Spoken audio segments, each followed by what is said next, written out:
বেলা ভাবছি কি খাবো। তো আর মা তো তখন দুপুরবেলা একদমই অল্প ভাত খেয়েছে, তো সেই জন্য ভাবলাম ঘরে যা আছে ওই দিয়ে একটু মুড়িটা মাখি। এদিকে দেখো একটু বাদাম ভেজে নিয়েছি, বাদাম এইটুকুই ছিল। বাদামটা ঘরে বেশি রাখি না, কারণ বাদামটা খাওয়া অত ভালো না। এদিকে বাদাম আর পাঁপড়গুলো ভেজেছি, পাঁপড়গুলো এরকম একটু ভেঙে নিচ্ছি।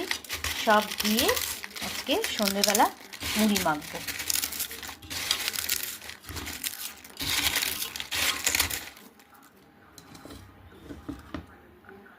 এর মধ্যে গাজর, আদা আর কাঁচা লঙ্কা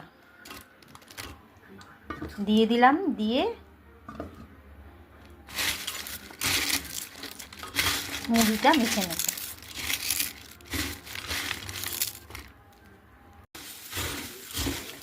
এইরকম করে মুড়ি মাখা তোমরা কে কে ভালোবাসো?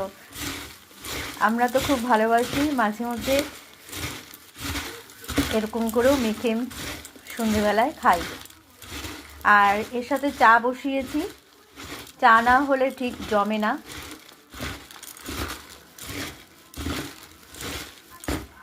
কে কে ভালোবাসো তোমরা কমেন্ট করে অবশ্যই জানিও। এই যে আমার মুড়ি মাখা কমপ্লিট।